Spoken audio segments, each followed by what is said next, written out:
Hello friends, welcome to the Tech Listen channel. So friends, today I will talk about MSI's 23.8-inch Full HD all-in-one PC. So friend, MSI announced the all-in-one PC Modern AM242P 11M-1440 equipped with a 23.8-inch Full HD IPS liquid crystal display and friend, a webcam with a privacy shutter is standard equipment on the top of the main unit.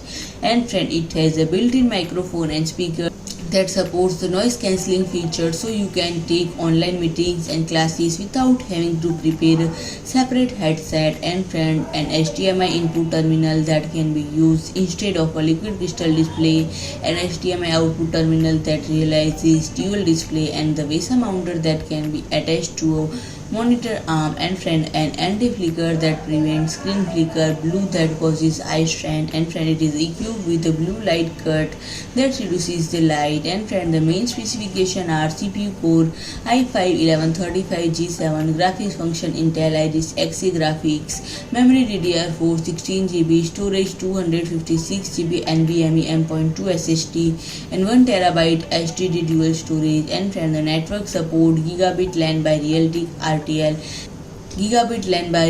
RTL8111H, IEEE 802.11a, B, G, and ACX wireless LAN and Bluetooth 5.1. And friend, the external dimensions are 541.4 mm in width, 194.68 mm in depth, 534.92 mm in height, and it weighs about 6.16 kg. And friend, operating system pre-installed Windows 11 Home 64-bit version. And friend, if I talk about the pricing, this unit is priced at €899. So friend, if you like my video, please do like, share and comment, and don't forget to subscribe my channel and press the bell icon.